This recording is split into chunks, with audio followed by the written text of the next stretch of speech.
Ito isang pagsasalita ng katotohanan na may halong pag-ibig.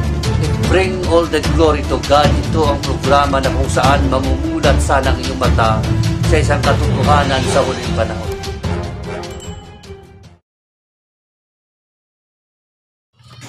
Good morning sa lahat ng mga followers natin at sa mga friends natin, mga pastor, brother sa channel na ito.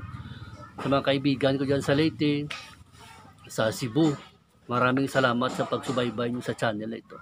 So ngayon mga kapatid, mayroon tayong verse na i-quote na ginagamit ng Calvinism sa pag-interpret nila na gusto nilang palabasin. Ang isang misinterpretation ang dating. Ang ibig kong sabihin, nakukot lang verse na ito para magbigay ng isang isipin na kaya may napupunta sa impyerno kasi ang Diyos nag-intervene na hindi nila makita ang katotohanan. Na parang yun, para bang gumagawa sila ng interpretation na ayaw ng tao na maligtas ka. Ang ginawa ng Diyos, itinago niya sa iyong totoo para mapunta ka sa impyerno. Yun ang gustong palabasin ng Calvinism. At dahil yan sa misinterpretation ng verse. So ngayon, i-quote natin ang verse na kanilang ginagamit. Nakasulat yan sa Mateo 11 verse 25. Lagi nyo tandaan yan, Mateo 11 verse 25. Ako, pag nag-interpret ako ng Bible, wala akong agenda. Wala akong propaganda na may pinalalabas kasi wala akong may sinusunod na interpretation. Maliban na lang siguro by honesty, yun na lang. Pero wala kasi akong sinusunod na, hindi kasi ako liberalism. Hindi ako Arminians, hindi ako Calvinist. Kung may belief man ako na pinaniniwalaan at doon ako nagtapos, baptistic aking belief.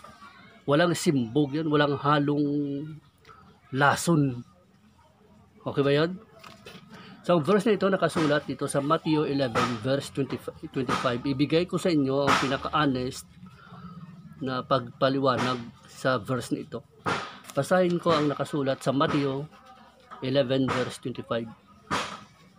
At that time Jesus answered and said, I thank thee, Father, because thou hast hidden these things from the wise and prudent, and hast revealed them unto babes. So dito pa lang sa opening ng verse na ito, para bang lumalabas ang interpretation ng Calvinism ganito. Sa kanilang talinhaga na kaalaman, ang kanilang explanation ganito. Sinadya ng Diyos na itago ang katotohanan. Ang mga bagay na gustong malaman ng tao, sinadya niyang itago ito sa mga matatalinong tao, mga tao na mga bright. Kundi ini-reveal niya ito sa mga simple ones, sa mga babes, sa mga tao na kung saan mga simpleng tao lang, babes ang tawag doon sa mga ordinaryong mga tao, pero itinago niya daw ang katotohanan sa wise and prudent. So lumalabas sa kanilang interpretation na itong mga matatalinong tao na sa mundo nabubuhay ngayon, mga wise, hindi nila nakita ang katotohanan kasi itinago ni Lord sa kanila. So there is no chance na ma-save sila, di ba? Itinago. At in-reveal daw ng Diyos doon lang sa mga babes, sa mga ordinary people.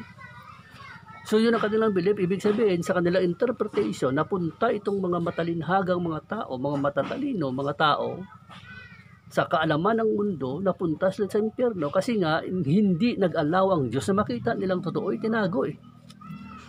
Yun ang gusto nilang palabasin na kaya hindi nagkaroon ng privilege ang taong matalino na malaman niyang totoo kasi tinago daw ni Lord sa kanilang katotohanan.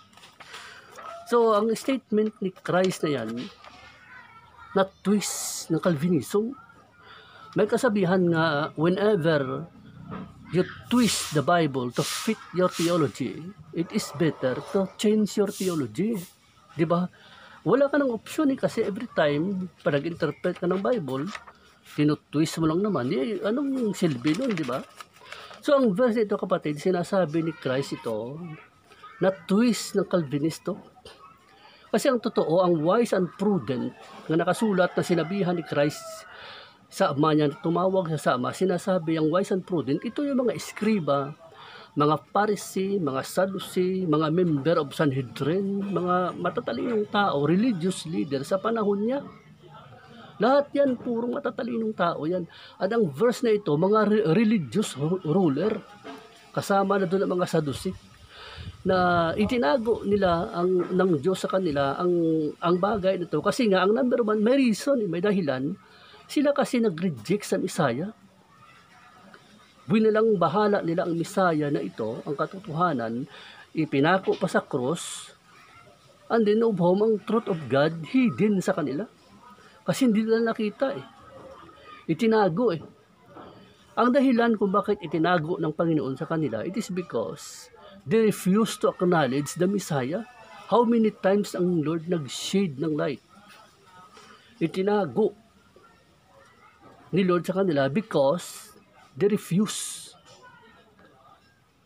Ayaw nilang maniwala Ang ginawa ng mga Pharisee, Sadducee nung panahon na yun, ng religious leader, religious na mga tao na ito, nag-establish sila ng kanilang sariling righteousness. Sumunod sa law of God, sa law ni Moses, ginawa ang mga patakaran. Sila mismo, nakasulat yan sa Romans 10, verse 1 and 3, na sila mismo gumagawa na lang sarili nilang righteousness. And then pangalawa dyan, para sa kanila, sa 1 Corinthians chapter 1, verse 8 to 18 to 25, para sa kanila, ang preaching of the cross, na si Christ namatay, si Christ, ang sino mang sumampalataya sa Kanya, magkakaroon ng buhay ng walang hanggan. Para sa mga religious leader na ito, kahibangan ito. Ang nangyari sa verse na ito, ang preaching of the cross to save them, para sa mga religious leader na ito, sa mga wise and prudent, is nothing but foolishness. So ngayon, bakit itinago nila ng Diyos sa kanila ang katotohanan na ito? Kasi nga, they refuse to acknowledge. Sinishade nila ni Lord pero wala sila ayaw nila However, ang mga babes na ito, ang mga ordinary people, ito mga simple ones lang, mga uneducated, hindi naman nag-aaral ng mataas, minsan ang iba graduate, kinder lang, elementary, mga ganyan. Doon in-reveal ng Diyos sa dahilan, anong dahilan? Nagpasubmit sila sa katotohanan, naniwala sila sa gospel ng kaligtasan kay Kristo.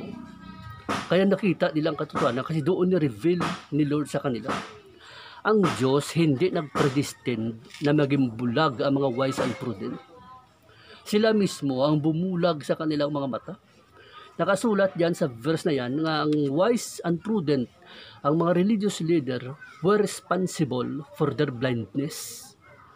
Yan ang nakasulat diyan. Kaya nga sabi ni Christ, nagpapasalamat siya sa Ama na kahit hindi ito nakita ng mga religious leader ang katotohanan sa panahon na yon, at least nakita ng mga simple one, nakita ng mga ordinary people, di ba?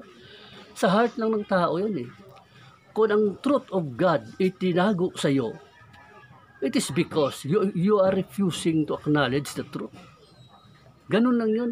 Kapag ang truth of God ni-reveal sa iyo, nakita mo ang liwanag, because tinanggap mo yun. Mayroong submission na nangyayari, may yung refusal and rejection. And then sa verse kasi ito, sa 1 Corinthians chapter 1, verse 18 to 19, kung mayroong mang pader, nag-block between God and man, ang pader na yan, ikaw mismo ang gumawa.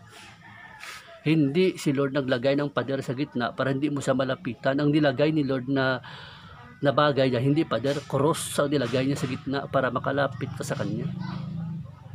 Kung may naglagay man na pader dyan, nga maging malayo ka sa Diyos, ikaw yun. Ikaw naglagay ng pader, hindi ka makalapit. Yun ang ibig sabihin ng verse na yan, na nagpasalamat si Christ sa Ama niya na kahit itong katotohanan, ang liwanag, hindi nakita ng mga religious leader, ng mga matatalinong tao, wise and prudent, kasi nga they refuse to acknowledge the truth, the Messiah, at least nakita ng mga simple ones. O di, thank you very much. Diba? At least itong mga simple ones, mga ordinary people, wala namang maipagmamalaki sa buhay, tinanggap nilang katotohanan na to, so nakita nilang totoo. Yun lang naman yan So ang verse na yan, laging nami-misinterpret yan kasi pag nakot ng Calvinism yan, agad-agad, absolute agad sabihin, ang kita mo, itinago ni Lord sa kanila ang katotohanan, so pa-imperno sila, Hindi nila nakita kasi si Lord nag-intervene. Ayaw ni Lord na maligtas sila. Kasi di nga pinili yan. O, di ba? Yun ang pag-interpret mo sa Bible na sobrang illogical at saka inconsistent. So maraming salamat sa lahat ng naka-subscribe at i-share nyo ang channel na ito sa group chat at invite nyo ang inyong mga friends para patuloy tayo mag-aral sa doctrinal issue na ito. Thank you mga kapatid. To God be the glory alone.